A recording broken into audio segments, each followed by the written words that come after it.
What is up, NFC North fans? The regular season is finally over, and two lucky teams have made it to the playoffs, and probably not the two that you thought it was going to be at the beginning of the season. In fact, the Chicago Bears have won the division. Absolutely crazy.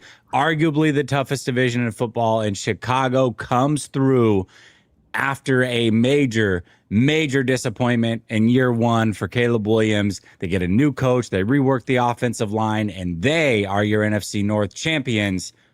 But don't look now. The Green Bay Packers and the Chicago Bears have a rubber match this upcoming week. Cannot wait to break that down. But first, I got to bring in the fellas. We got Christian, Nick, Bass, and One Bar. Fellas, so good to see you. I don't know how this had. Listen, Nick, I'm sorry. I'm not trying to disrespect you. You deserved it. You've earned it. You're there. Go ahead. Don't worry. Get disrespected enough. How you doing? Hey, listen, I started last night's show for the AFC South Roundtable. I was just going to jump into week 18, and Jaguars content creator was not happy with me. He said, we won the division. I want my few minutes. So, Nick, I don't know if you want a few minutes to be on your soapbox for winning the division. You guys certainly have earned it. If you want a couple minutes to just brag about it, I'll give the stage to you before I jump into the week 18 recap, but I'll leave it up to you, brother. You know what? Just give me 10 seconds. It feels great. Was it expected? Absolutely not. Except minus me and like 5 other people. I had this team at plus 10 wins. They got 11. But really grateful for where we stand. I'm happy that also we're all able to be respectful about it, because last year I was getting torched. The black book was full of notes. I remember them. I'm saving them for depending on how this week goes. But yeah, man, it feels great. I love this team. It's, in 28 years of watching them, this has been one of the most fun seasons by far. And it's lovely to say that we are playing football after week 18, because we don't say that very often around Chicago. So yes, very happy to be here, and shout out to the fellas for letting me be at the top for as long as I have been so far. Well, Nick, yes, there is a second season after the regular season. It exists. It's called the playoffs. Welcome. I'm glad to see you guys are here. Hopefully you guys can stick around past this week, but it is a thing. So congratulations. You guys have absolutely made it. All right, let's get into week 18. Vikings beat the Packers. They end on a heater. One Bar, listen, I get it. The season was over. I don't know, not the most exciting thing in the world, but you guys end on a 5-game win streak. That's got to be exciting. The quarterback position's interesting. I got questions about that in particular in a minute, but talk to me about what you saw from your Vikings beating the Packers 16-3. The Clayton Tune led Packers. From what I hear, he's no longer a Green Bay Packer, but either way, you guys got it done. Yeah, I mean, it was painful. Like, there's preseason games. This felt like a preseason game. I mean, it was tough. And as far as takeaways, like, I started to break this thing down. I'm like, there's nothing to talk about here. This game was painful to watch. I'm sure it was just as painful for Baz to watch this as well. The biggest takeaways for me, and Jesse, you said it, like, the Vikings did end up hot. I mean, they won 5 games to end the season, which also led to a 9-8 record, which was not expected. At one point, the Vikings looked like they very well could have been battling for a top 5 pick in the draft. So, like, hats off for the Vikings for actually going out on top, meaning not at the bottom of the division. Thank you, Detroit Lions, which is really surprising. I mean, the Vikings could have easily just packed it in and said, screw this. This is brutal. Justin Jefferson could have lost his crap. Everybody could have lost their crap. It could have been. We've seen teams do this, and it just didn't happen. Going to the Vikings-Packers game, like I said, takeaway-wise, the Packers brought their B team out there, and it's always great to beat the Packers regardless, so I'll take that any day to end the season. But you could tell when the Vikings went up 3-0, it was over. I mean, I'm surprised it just didn't end at 3-0. With Clayton Tune out there, it was painful to watch. Brian Flores definitely likes to play mind tricks with young quarterbacks regardless, but a guy like Clayton Tune, he had no chance. I think he ended up with like -7 total yards passing. I don't even know what the line was, Baz. I'm sure you got it, but it was very tough to watch. There were some entertaining moments. Obviously, Justin Jefferson going over 1,000 yards, which doesn't sound great, for Justin Jefferson, but with the quarterback play he's had, I equivalate that to that's like 4,000 yards normally. So it was good to see him get over that 1,000 yards. It was good to see Dallas Turner get in the backfield, got a couple of sacks, ended the season with 8 sacks. Dallas Turner, as we know, the first rounder from last year, has been up and down, but he definitely finished very, very strong. So Vikings fans, rightfully so, are pretty excited for him next year. One of the most entertaining parts was, man, that Emmanuel Wilson run had to have been probably the ugliest run I've ever seen in my life. I don't even know what the minus yards on that were. It had to have been damn 19. near 20. 19? Yeah. That was probably the most entertaining part of the game. Just watching him, it looked like a video game just running around out there. I mean, that's the type of game this was. JJ McCarthy, you know, he went in with that hairline fracture on his hand. Before the game, I said, I'm not giving this guy an excuse. If he plays bad, he's out there. So it must mean he's ready to go. So he didn't finish the game. It was acting up. He went out, but even before that, didn't look great. I mean, it was kind of the same old JJ McCarthy, a lot of ups, a lot of downs. That will be the big question mark going into the offseason. What are they going to do? Clearly, the Vikings need and will bring somebody in. But as a game overall, man, it was tough to watch. As a Vikings fan, I watched every damn second of it, but it was good to get the win. There wasn't overly anything exciting about it, but we did get the win over the Packers, which to end the season, I wish we were in the playoffs, but we're not. But I'll take a winning record. I'll take 5 in a row, and I'll take a win over the Pack. Hey, 9-8 will keep your job. Just ask Tomlin over in Pittsburgh. 9-8 gets it done. You know what I mean? So KOC is good to go. I do have some quarterback specific questions. Some of them are a little off the wall, so I'll get to those in a minute. But first, I'm going to let Bass kind of recap the game, give me his thoughts, and then we'll jump right to it. I know you're excited about this. I already forgot Bass. about Go this ahead. one. I already forgot about it. Like, honestly, with playoffs and how meaningless the game was, it was a terrible game. Offense was abysmal. I think what encapsulates this game so much is I got a stream deck, so like a soundboard, and I added a bunch of different buttons on it, just different random sounds for when I'm streaming. And one of the buttons I added was the Packers touchdown song. Bang on the drums, Todd run again, right? And I was like, okay, hopefully I get to press this. Didn't get to press it at all this entire stream. At the end, when we hit a field goal with the last second, I just victory lap, pressed that button. And then Todd Rundigan claimed my stream. So that kind of encapsulates how this game went well, because nothing was working and nothing ended up well. You know, Clayton Tune starting in at quarterback, not that we expected much, but -7 passing yards. I mean, come on. Like, it's actually crazy. I just feel like there was no energy, no effort, and rightfully so. I'm sure Matt LaFleur was looking ahead to either the Bears or the Eagles. We didn't know at that point, game planning for that and just saying, hey, go out there, run a preseason offense, which they definitely did. One bar mentioned the -19-yard run by Emmanuel Wilson, just crazy. Like, there's barely any run blocking, but there's also all backups on the offensive line outside of Anthony Belton at right guard. I would say the one lone bright spot I have on offense was Jacob Monk at center. He was a former fourth round pick a couple of years ago. And with our center being an uncertain position heading into 2026, that offered me a little glimmer of hope for maybe him fighting for that spot in 2026. Another thing that really disappointed me with on offense was you kind of go into this game and you go, okay, Matthew Golden hasn't gotten going all year. No touchdowns. Everyone's kind of joking about that and comparing him to other rookies. And you've seen the media about it. And you go into this game and not saying I expected the offense to be throwing the ball all over the place. You know, they're playing Flores, and it was Clayton Tune got fed to the wolves with that one. It was probably the worst matchup he could have ever had. But I expected like a little bit of action for Matthew Golden. 3 targets, 1 catch for 8 yards. I mean, he played with Clayton Tune at Houston, so it's not like there's no rapport there. He was his #1 receiver at Houston, I believe. So I don't know, a little unfortunate that Jacoby Keeney James was the primary receiver, a guy they just signed off the street from their practice squad to play. So a little unfortunate there. There were some positives from the defense. Not much, but, you know, you held him to 16 points with a backup unit. And a couple guys that really impressed me. Colin Oliver, our 4th round pick from this season, Oklahoma State, got his first NFL action in this game. I think ended up with 3 pressures, showed a lot of effort, something that we've been missing from Rashawn Gary the last few weeks. Barron Sorrell, our 3rd round rookie out of Texas, had a really nice game. So 2 edge rushers had a nice game in this game. And that's good because the Packers edge rushing room has been subpar since Micah Parsons went down with injury. So these guys, especially Barron Sorrell, I think earned some snaps for this playoff game. And then also Trayvon Diggs. You know, we went into this game after signing Trayvon Diggs, kind of wondering what can he bring to this defense. A lot of people are saying, could it really be any worse than Nixon and Valentine?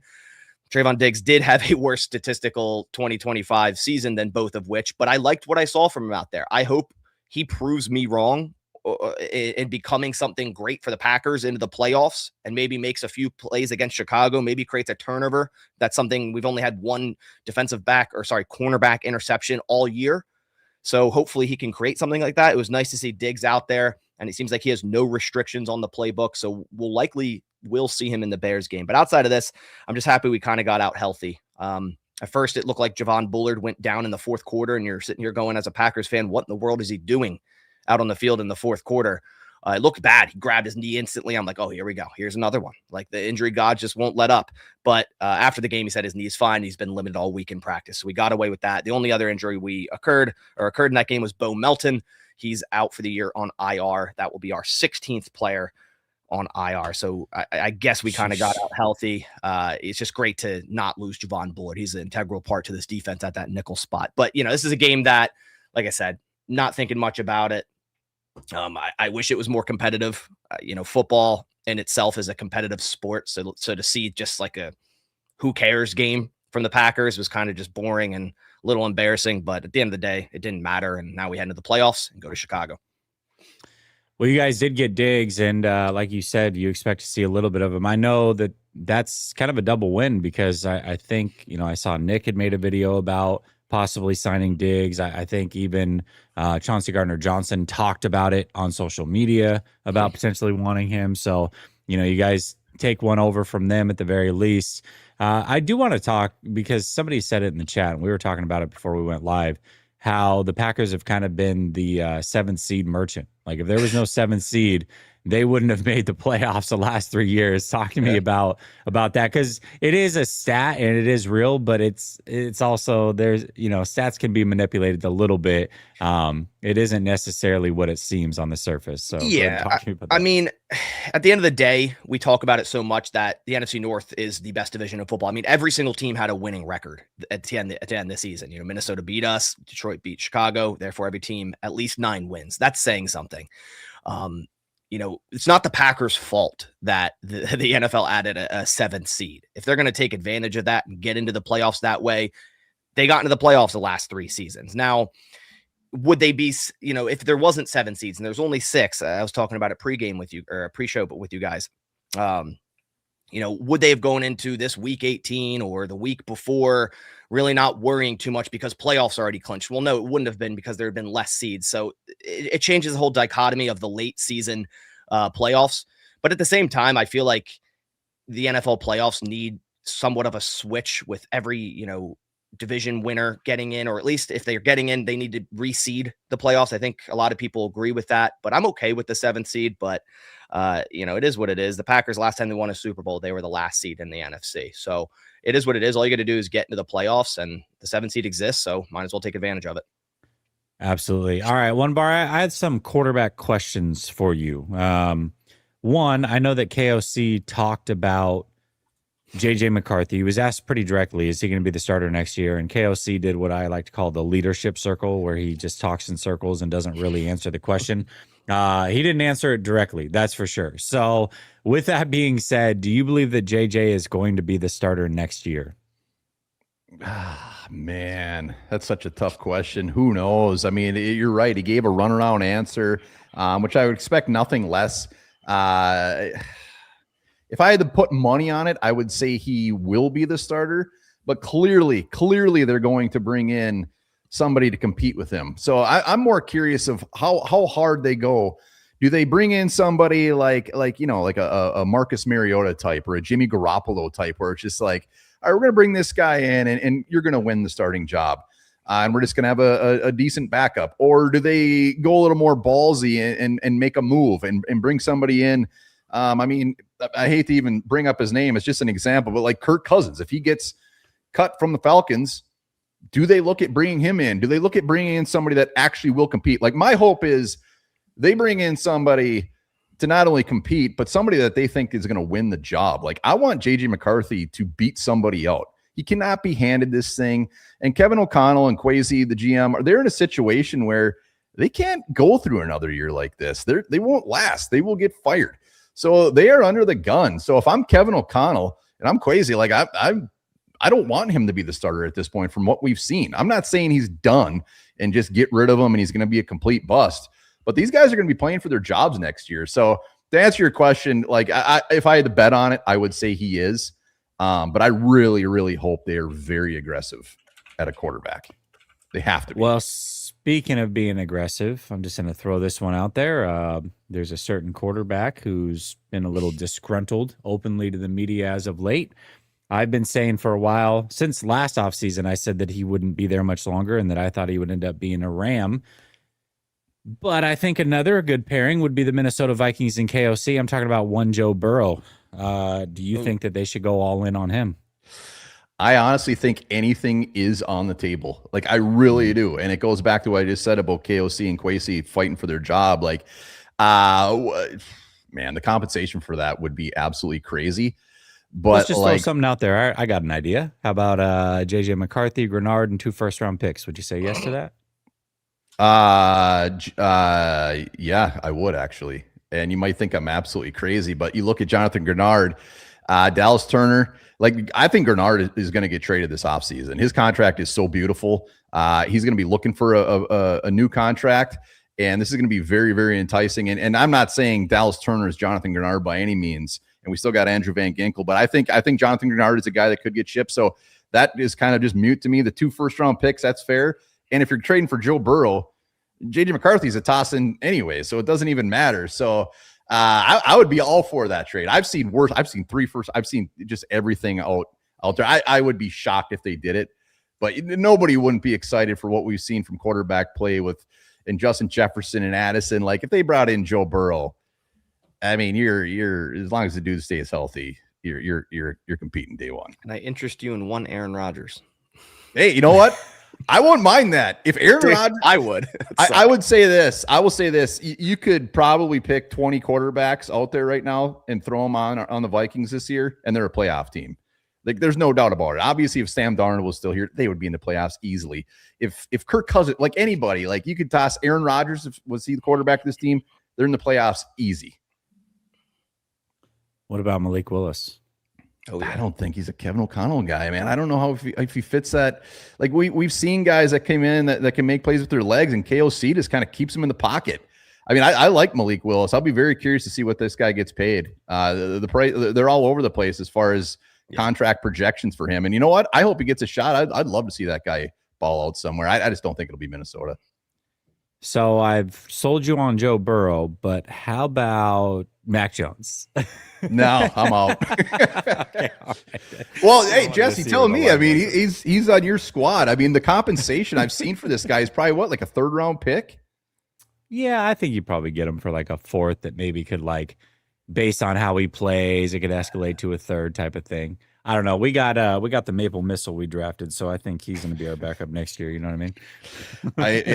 I'm out on Mac, man. If that's the case, I'd rather just roll with JJ McCarthy and see what we got. But you know, the quarterback's going to be a very fun topic for the Vikings this offseason.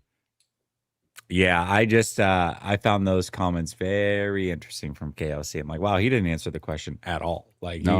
he did not. He was like, oh yeah, no, he's cool, man. We really like him a lot. I like the double J in his name. Anyways, next question. I can't wait to see when it finally comes out, when this era is over, whose guy JJ was. Was it Kwesi or was it KLC? Because you can't tell. You can't get a read. They're all so lovey-dovey every time they talk. You can't get a read on it. So I'm very curious on that one. All right. Well, we did have another game within the division. This one was a little bit more fun. Lions, I know, started up 16-0. Bears came storming back, and then eventually the Lions won. This one actually did have some starters involved in it. So, Christian, I'll go to you first. Listen, I know your season was over going into it. You're a little bummed out. You guys have since fired your offensive coordinator. We'll talk about that separately. But just overall, what did you see in the final game of the season from your Detroit Lions? So I noticed this is the 3rd time being on here, and I normally start by name dropping. So I'm just going to keep it going. Yes, John Morton had to go. That's all it just showed me. It showed me that it's like, yes, this our team is definitely, we're definitely going to win now. Unfortunately, even win or losing, we're still going to be 4th in the division. Losing the offensive lines, started to deteriorate over time. It's just like it was good to see him win strong, but it was also just like, man, I was never not expecting this at all. But it really just showed like the Lions are a contender. I feel like the biggest loser of this game is Dan Campbell and Brad Holmes. And then all people are gonna be like, what? What do you mean? It's like you didn't address none of these issues. Like you chose to just be like, okay, yeah, we're gonna stay packed in.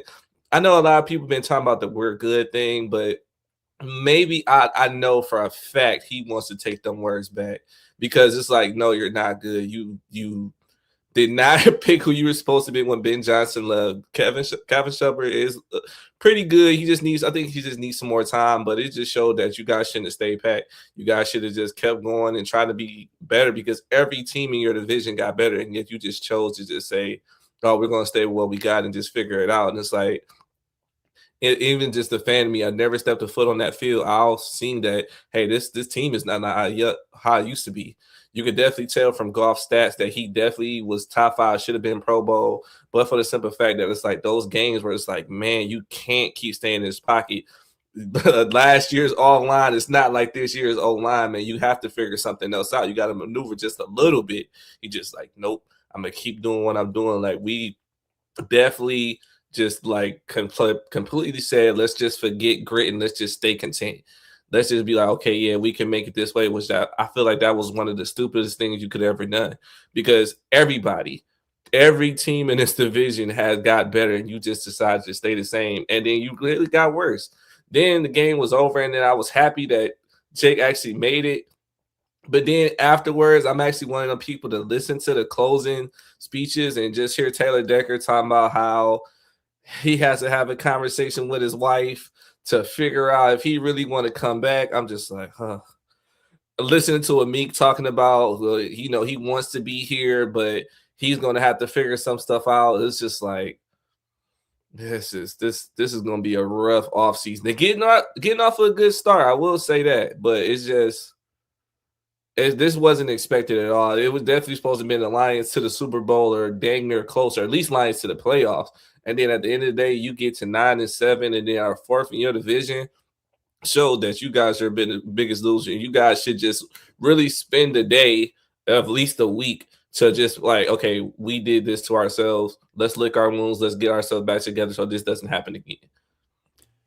Well, I brought this up to Dose, and I don't know that I've brought it up to you yet, Christian, but I still cannot get the words out of my mind after y'all lost the NFC Championship game to the 49ers when Dan Campbell said, you never know when it can be over. Like, there's no guarantee we'll be back just because we're a young team. And it's almost like it's a self-fulfilling prophecy because the next year it got worse. You guys got bounced in the first round. This year you don't even make the playoffs.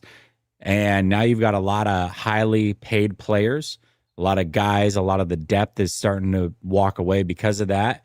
You've lost both of your coordinators. And I don't know. I mean, there's still a lot of talent there, but it's not going to be easy to make it back to the playoffs. This division's absolutely stacked on a scale of 1 to 10, 10 being the most concerned and 1 being the least concerned. How concerned are you about the future with the Dan Campbell-led Lions team? 11. And the reason why I say that is like not even trying to be funny. It's just more like, what's y'all mindset going into it? You seen you guys' mindset when you came into this year, like, no, we're going to stay packed. We're good. You pissed off players that you probably shouldn't have pissed off. Granted, Darius Smith left early, and you also pissed off Cash Dog, which I also think that's not something you're supposed to do anyway. Well, hey, one thing, I don't know how many people are married around here. You never piss your wife off. I've learned that over time. I just got married August 30th. You never do that. You stay out the way.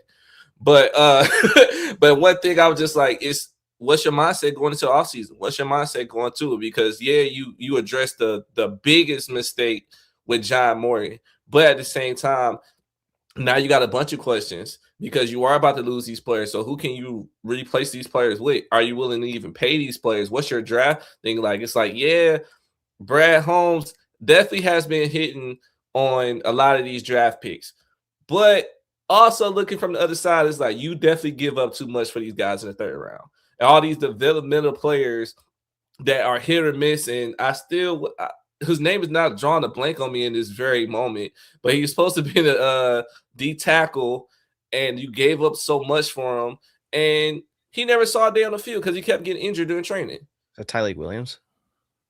No, I remember another time. It's just not popping up to me. But it's just also just one of those, like, you keep giving up all these aspects, all these prospects for injury prone people.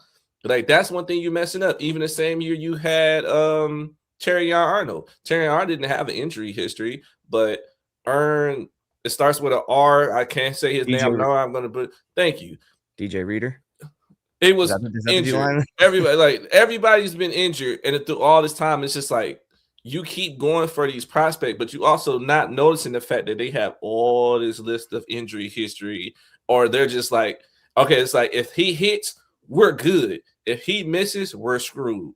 It's like you can't keep doing that, man. Like, you can't keep trying to do that type of stuff in order to make a good franchise. If you want to just be a franchise in the NFL, just can continue collecting money off the fans, because we definitely gonna keep paying for it regardless, and just, you know, staying mediocre and just saying, hey, we didn't get it this year, but next year we might. Then continue to stay packed and continue to do it. But if you want actually a good team, then you need to build offensive line, find you an OC. Somebody said in the thing about David Blotch might be OC from Washington, but to be honest, hey, I know might not happen, seeing as though he parted ways. I'm going after Riley, and I'm going after Flores. And I'm addressing the offensive line. You have to, because if you don't address the offensive line and get Hutch some help, what's the point of any of this?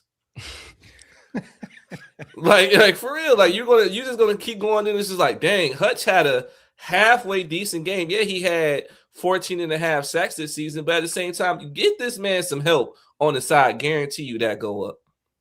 You know, I was shocked last year that you guys didn't go all in for a pass rusher at the trade deadline. Again, this year, I felt the same exact thing. It's like, man, Dan Campbell talked about this window and how it can close before you know it. It's like, well, yeah, but you have the ability to keep it open. If you guys are aggressive at the trade deadline, you can go and get some of these guys. And 2 years in a row, they passed that up. And in 2 years in a row, I think it bit them in the butt. So I don't know. We'll see what happens with the Lions. I still think that the future can be bright, but they're really at a crossroads here. I mean, this could be where it turns and just continues to go downhill, or it was a one down year type deal, and they'll figure it out. Maybe this is like the Eagles a couple years ago, where they lost their coordinators and were able to kind of get it right with Vic Fangio and what have you. We'll see how it plays out. But you guys did win, and you beat the Bears, who actually had something on the line. They were playing their start. Yeah, go ahead, Christian. Real quick, I'm sorry to cut you off. Broderick Martin. That's there you go. I had to look it up, but I was just like, yeah, you gave up so much for Broderick Martin, and how many times did he actually step on the field? Right. I pride myself in knowing the NFL. I don't even know who the hell that is. All right. Exactly. So Nick, you guys actually had something to play for in the number 2 seed. It was on the line. Now you guys end up getting it anyways, because the Eagles really didn't care. They were playing their backups. But you guys lose playing your starters to the Lions, 19-16. I was a little bit surprised by that. Talk to me about what you saw in this game from your Chicago Bears. Yeah, I mean, super slow start, and we all know that's unacceptable. Ben Johnson comes out after the game and says, I'm not pleased with the offense, which rightfully so. I mean, I think that was our worst game as an offensive line all season. There was no opportunity. Caleb was running all over the place. Running backs couldn't get going either. So just overall super frustrating. That being said, you know, you look at this game and you go, all right, like we did have something to play for. We did play hard in the second half. There was good adjustments there, but we're playing just really banged up right now. Nashawn Wright's dealing with a hamstring injury, even though it's not listed. You know, Tyreek Stevenson didn't even go out there. None of us really understood why. Jalen Johnson admitted today he's not playing 100%. Overall, just a really weird game. It just didn't feel like the Bears had any energy. They weren't trying to play for anything, even though the number 2 seed was on the line. Where I didn't want to rely on the Philadelphia Eagles to, you know, lose that game in order to get a spot. I didn't. I wanted the Bears to go out, get the job done themselves, and win this game to say, like, hey, we clinched it ourselves, because the NFC North was, thanks to the Green Bay Packers losing, and getting the number seed thanks to the Philadelphia Eagles losing. So kind of just frustrating overall, to say the least. I hope that the Bears take this a little bit more seriously entering this game. Ben Johnson had some great comments today. Colson Loveland came out and was like, yo, he told us, he's like, if you're already booking flights, if you're looking at flights, this and that, don't show up. And I was like, that's the mentality that you need, because this team hasn't been in the playoffs for 5 seasons. You know, Cole Kmet, Jalen Johnson are the only 2 active Bears that were on the last Bears playoff roster in 2020, which is crazy, both their rookie seasons. But the Bears just, they didn't play like there was a lot on the line that game, and that was the biggest problem. Caleb was a little bit, all over the place with his throws. That was frustrating to watch. Then you had also, no attack by Kyle Monangai. What's Ben Johnson doing there? Ben Johnson should have gone for it on 4th down late in the game when the game was on the line. He even said himself, and it was caught on camera, I should have gone for it. Overall, I just think the team was not as prepared as they could have been, but I'm happy that they did it in a game where something was on the line, because, if they would have locked up the number 2 seed, nothing for the 1, who knows how they would have played. Now they know that they can't take their foot off the gas pedal. And I think that this upcoming Saturday, they'll come out with a lot more energy versus Green Bay. So, it stinks to lose to Detroit, but also I'm hoping that it's a kind of a wake-up call for them. Well, what's the word on 2 key pieces that have been out for a while, Dunze and Gordon? Are they set to come back? Yeah, so Dennis Allen said today that they are game planning to have Kyler out there, which I think is great. They also, Rome Odunze said he himself plans on playing this upcoming Saturday against the Packers. So those are 2 big ones right there. Ozzie Trapillo also was limited today, which he didn't play against the Lions after there's a photo going around showing the absolute bruise on the back of his hamstring, which is crazy. Like, you can practically see where the helmet hit him. But the Bears did get some good injury news for once, which we're not too used to. I'm excited about it, especially Kyler Gordon. Bears have the 4th best defensive success rate when he is on the field. And I know that's only 120 snaps this year, but it truly shows how much this defense missed him this year. Hopefully we get him back for sure on Saturday. But Rome at practice today and videos that were posted all over X looked healthy, looked good to go. So I'm pretty confident about that one. Well, talk to me, too, about this budding relationship between Caleb Williams and Loveland, man. Colson Loveland has really come alive over the last quarter of the season or so.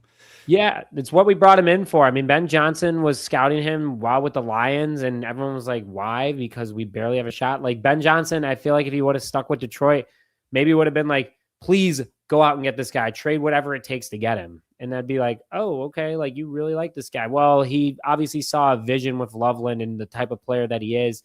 Big athletic tight end, can block, can run, can catch. I mean, he can do it all. And him and Caleb Williams have been on fire the last couple of games together. I mean, over 15 receptions, well over 175 receiving yards in the last 2 games. They have come alive together, and this is the duo that you want to see over the next decade. Colson Loveland, Tom Brady compared him to a mini Gronk, which is pretty big to say.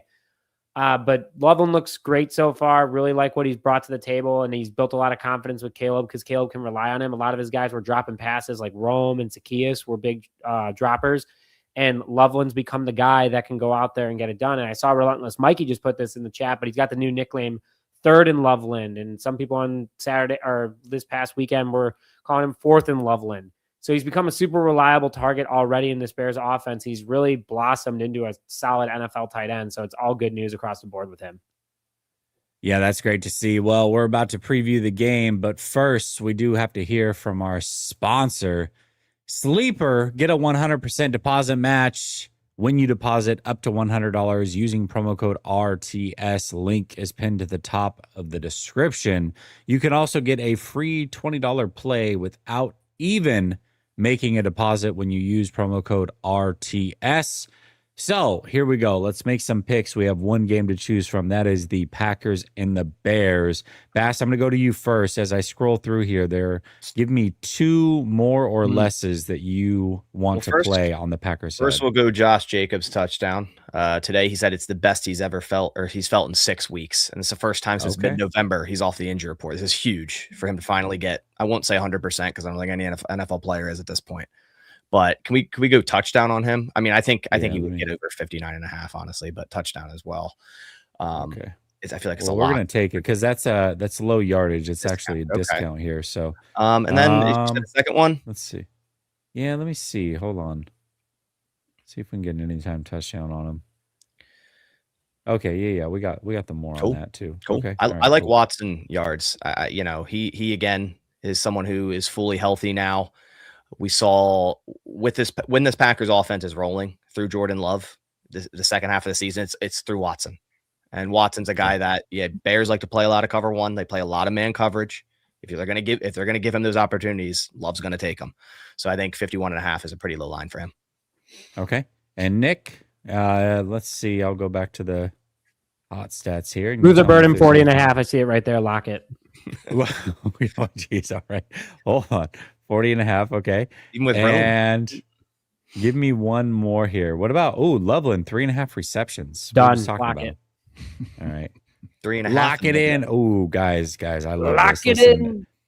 There's nothing that I like better than a big money play, and we got it 10 times right here. So $10 to win 100. Here's what we're going with. We're going with Jacobs anytime TD, Jacobs 59.5 rushing yards, Watson 51.5 receiving yard. God, these feel like very doable. Burden 40.5 receiving yards, and Loveland 3.5 receptions. We're going more on all of them. We're going to submit this here. Done deal. 10 to win 100. You can tail us or you can fade us, but either way, use promo code RTS. All right, we do have a super chat here, so let's jump into that. Chris Viking says the Bears will win. Packers suck. Lions last. Skull. Every week, man. Chris Vikings comes in and just talks a little bit of trash. You absolutely gotta love that. He is picking the Bears to win. Well, we'll see who the panelists are picking here in just a minute. First, we've got to hear from RotoWire as well. Use promo code RTS to get 15% off when you use RotoWire. It's the best tandem fantasy football app out there. Now, I know that fantasy football is over, and that's okay if you're a degenerate like we are playing Sleeper or whoever it is you decide to use. You can also use their AI algorithm to help you make your picks. And let's see if there are any of our picks on here. We can go to Daily Fantasy Football. We go to Sleeper. And then we've got the algorithm here. Let's see if we've got any that we made to either feel good about or feel bad about. Oh, there we go. Well, we've got receiving yards. Hold on. Any Bears or Packers? Let's see what else. I just want to make sure. Watson. Oh, there it is. Watson. They like Watson in the 51.5 receiving yards. All right, Bass. I'm feeling a little bit better about that one. He's not feeling a little bit better. I'm seeing a lot of 49ers on the list, though. And I tell you what, I'm a 49er fan, and I don't like to see that because that probably means we're not winning the game. So not liking the less on the 49ers over there, but I'm going to pretend I didn't see that. Either way, you can use promo code RTS to get your 15% off with RotoWire.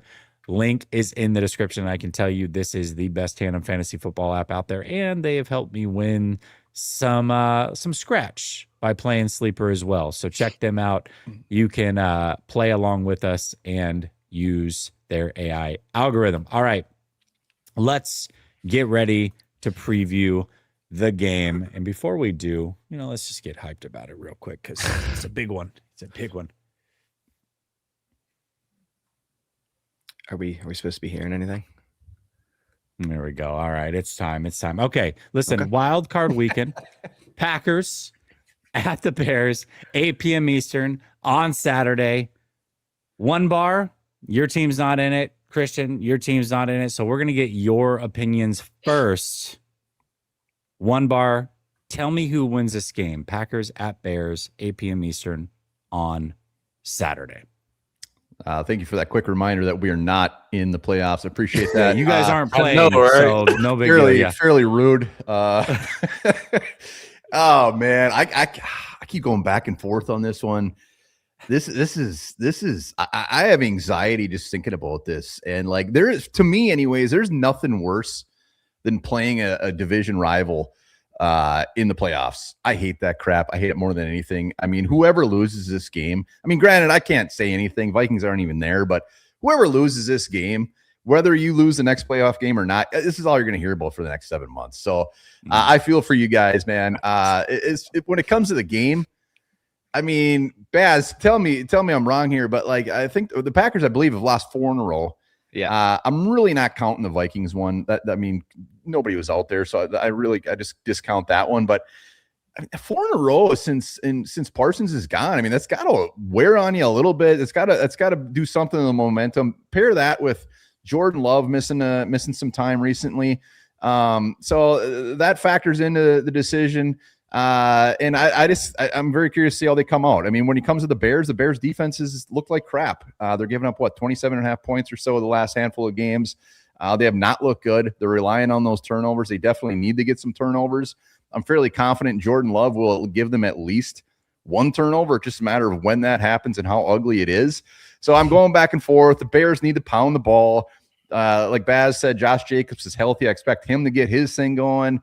What it comes down to me is Caleb Williams going to play all 4 quarters. And if he does, I do think the Bears will win. But I think that's a big ask. So, man, like I said, I don't envy this one. I actually have the Bears getting the dub, but I could go either way. I got 24-21. Packers miss a tying field goal at the end. Wouldn't be surprised in that. We've had every special teams blunder imagine a man. Missing the field game. This is a very tough game. This is a tough game. But this is the matchup we wanted, right? Like, this is the matchup that we asked for the whole time. We get it in round 1. Definitely not disappointed in that. All right, Christian, we got 1 bar taking the Bears to defeat the Packers. This one's in Chicago on Saturday night. Talk to me. How do you see this one going down? I see it being the same way. I definitely see the Packers losing this one. But the reason why I see it is because, like I said it a couple weeks ago, I definitely feel like losing Micah Parsons definitely messed up the defense. So I think Caleb Williams, especially after when you played Detroit, he's definitely going to play better. He definitely hurt his coach. You definitely heard a lot in that locker room, like, hey, we're going to the playoffs. We haven't been there in a few years. We're not going to play like this again. And I believe Caleb Williams is going to take that seriously and make it a motivation and play better. Also, don't really understand the Tavon Diggs situation, but I'm not a Packers fan, but I guess it makes sense to pick them up. But I definitely see the Bears winning this one 24-18 because I definitely think they're going to give them a run for their money. But at the end of the day, I still think Chicago's going to win. Oh, okay. All right. Well, we'll go in order. Bass, I'm going to go to you next just because, Nick's team's at home. And so I got to imagine you're going to be picking the Packers here. And I would hate to just keep going around picking the Bears. So, let's mix it up a little bit. How do you see this one going down? Why do the Packers win? And what's the ultimate score prediction?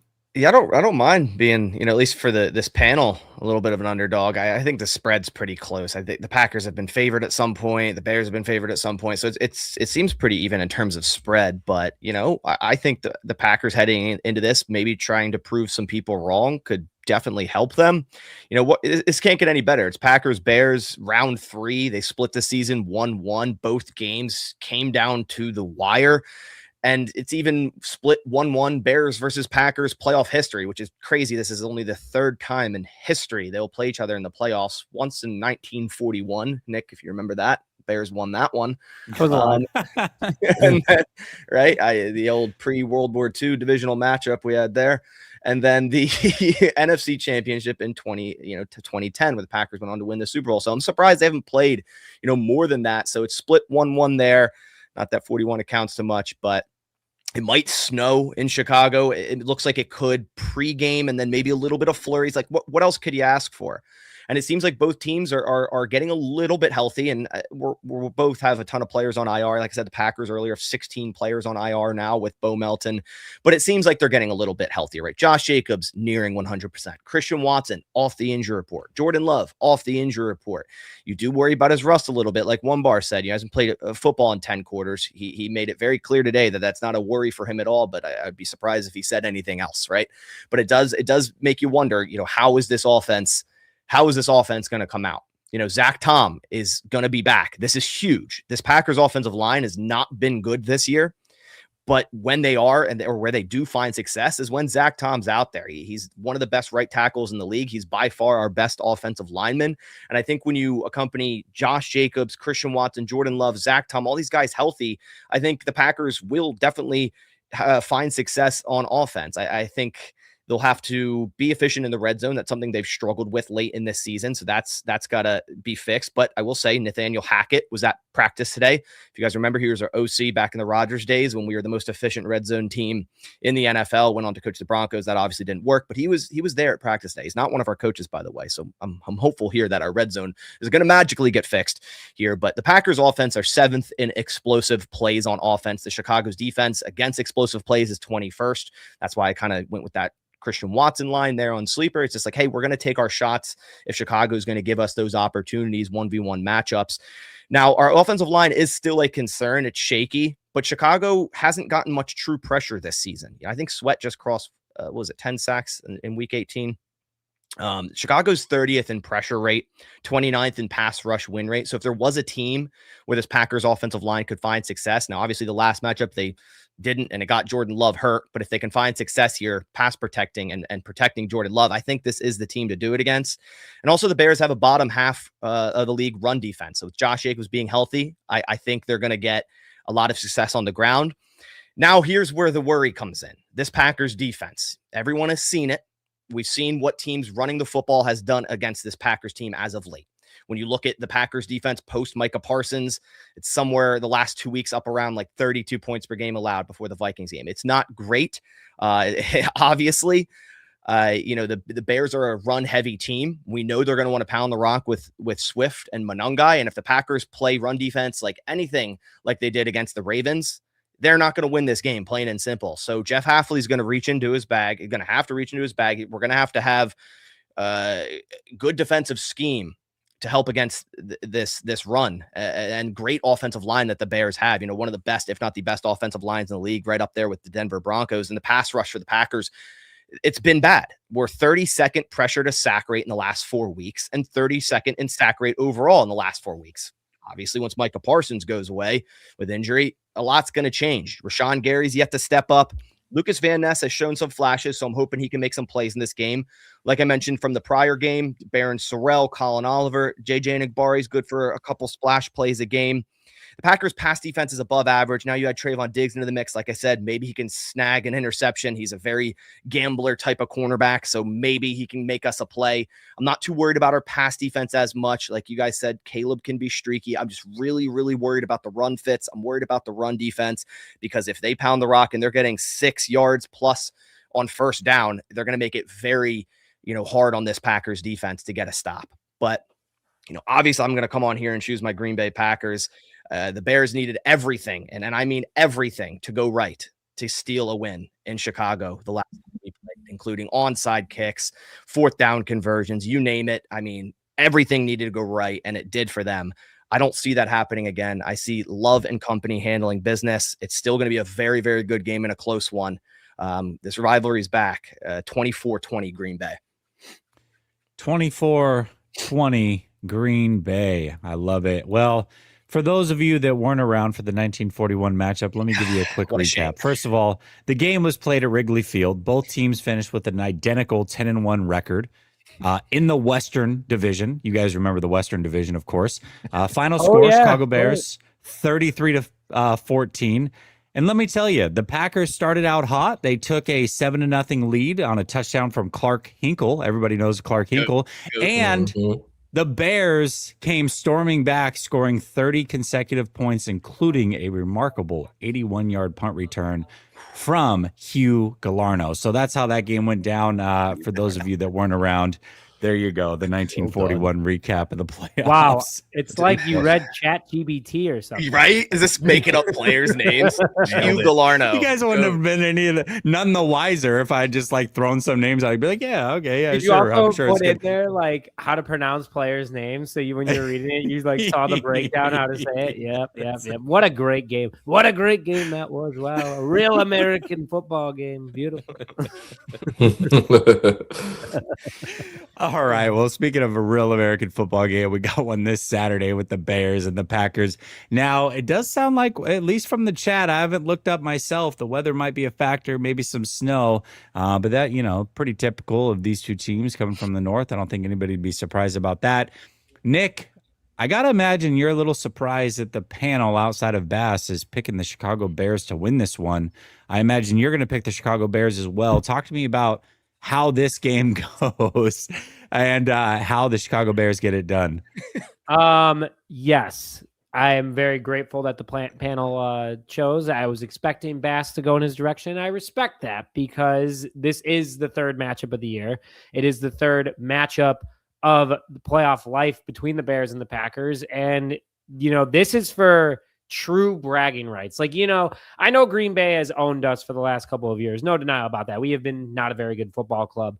But when it comes to talking about playoff records, this is the one that'll sting the most, whoever ends up losing this game. Because you'll be like, oh, all time, we lead in playoff matches, whether it's 3, whether it's 1, it doesn't matter. This is a huge game. This is like the Super Bowl between this rivalry, even though the NFC Championship back in 2010 was pretty electric. That was a good one. It was a beautiful one. That said, it is going to snow and rain this upcoming Saturday in Chicago. Apparently, it's going to rain in the morning, then be snowy in the evening. So you're going to get a nice slush mix. Beautiful Chicago weather, as always. The wind apparently is not going to be very forgiving either. So that's going to be a factor in this one. It is going to be January Chicago football weather. You got Ben Johnson going into his first playoff game as the Chicago Bears head coach. You have Caleb Williams going into his first playoff game as a quarterback in the NFL. You have a lot of this roster playing in their first playoff game. Having Joe Thuney out there is great because he has experience from the offensive line perspective. But you look at the rest of the offensive line, Drew Dahlman, Jonah Jackson, not a lot of playoff experience between them either. And then Darnell Wright and our starting left tackle, Ozzie Trapillo or Braxton Jones, depending on that one, not a lot there. So there's a lot of pressure on the line. Bears do have a big advantage there without Wyatt or Micah Parsons out there compared to the 2 times ago when they did face Micah Parsons, and he was definitely a problem up in Green Bay. But Ben Johnson has seen this team over and over and over again, being the Lions offensive coordinator. Now he's seen them twice as the Bears head coach, and it's going to be a good matchup. He's experienced 2 different quarterbacks. He knows what it's like to go against Jordan Love. And Dennis Allen has not only gone against the Packers as the Saints defense head coach and defensive coordinator, but now as the Bears as well. He's going to have a lot better game plan. He could have Kyler Gordon back. He has a fully healthy Tremaine Edmonds too. TJ Edwards as well. This Bears defense is in a lot healthier position entering this one versus previous games ago. I am super pumped about this one, to say the least. Soldier Field has been electric, according to everyone I've talked to over the last couple of weeks, especially with how the 4th phase has been. Tickets are I think I saw someone put a stat up saying tickets are like $500 at minimum. This is a huge game, and it's going to come down to who can run the ball better. Josh Jacobs on the Green Bay side of the ball. He sounds like he's being healthy according to ESPN Green Bay. I saw earlier today. Also, Kyle Monunga and DeAndre Swift. How that offensive line plays to open up the run, to then give Caleb Williams an opportunity to pass it is big. Colston Loveland, we talked about him earlier. That's another big factor in this one. So if the Bears can get things going, if Dennis Allen can have his guys on defense, especially Kyler Gordon, come back and play at that 4th best defensive success rate, Bears, obviously, I'm going to choose them, are going to win, but I think it's going to be a shootout no matter what. I mean, this is 2 teams putting it on the line for bragging rights. This is a new Bears-Packers rivalry, hopefully for years to come, where it's actually entertaining and not one-sided. I said this yesterday on with Adam Rank, and I'll say it again today. 28-27 Bears. 1 point difference. I think it's going to be a shootout, and it's going to come down to 1 point. I think it's going to be electric. Wow. Okay. I can't. First of all, I can't believe we're through the regular season. I can't believe we got this matchup in round 1. And here's the good news. The good news is at least one NFC North team will be playing next week, and we'll get to preview that game. The bad news is one is guaranteed to go home as well. We'll see who that is. Come Saturday, we're going to know very, very early. I will say this, though, too, just for as the playoffs go along here, whoever wins this game is probably going to have a slight advantage because there's a good chance that you get that extra day of rest going into next week, which will be crucial going into round 2. So I'm excited to see this one break down. I do have one more question for you guys, though, as we get into this one. So, Bass, question that I have for you is, you guys have been on a bit of a skid down the stretch. What is it? 4 straight you guys have lost. We talked about this last week. You know, it would be nice to win, and should you rest or play the starters and try to get some momentum? How worried are you about that 4-game skid going into the playoffs? You know, I can't sit here and say, oh, I'm not worried at all, because I actually am. You know, the way I look at it is every week, and the sport that football is, you know, you play to win the game, and losing and losing and losing. I'm sure everyone here has been on teams, or any sport for that matter, that when losing happens, the morale kind of dips a little bit. You're kind of just like, nah, we'll see what happens. So let's get into next week. Obviously, I expect that to be not the case going into the playoffs. Like, it's a whole new season. Essentially, you start 0-0, but it's always in the back of your mind, like, oh, our defense hasn't stopped anything in the last 4 weeks. Micah Parsons isn't here anymore. We're not getting pressure.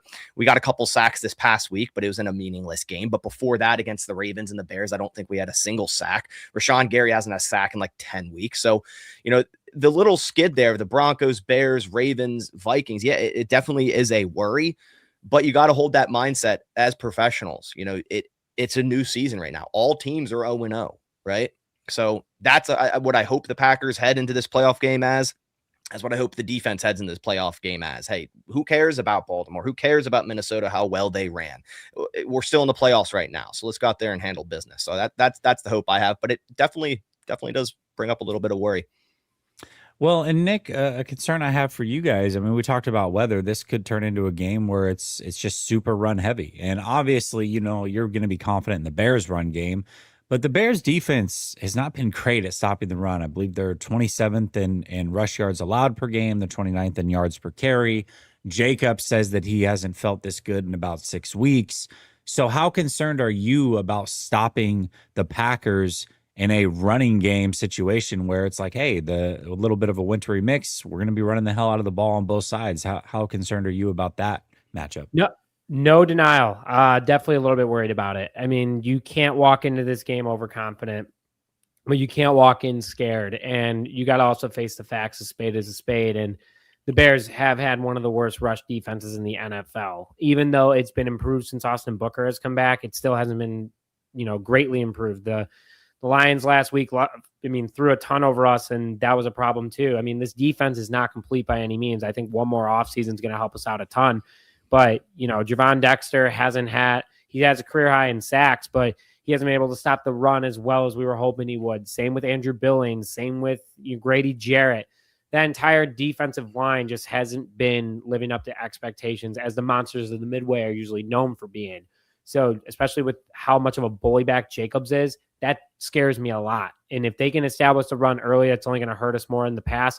Bears got to find a way to stop him early to force the pass and hopefully continue to shut that down. But I'm not walking into this going, yeah, this is in the bag. This is going to be a really tough game, especially for the Bears defense. All right. Well, I'm looking forward to it. Fellas, we'll recap the game next week. We'll look forward to whoever moves on. For One Bar, Bass, Christian, and Nick, I'm your host, Jesse. We'll be back same time, same place next week, Wednesday, 6 p.m. Eastern. Until then, much love. Peace.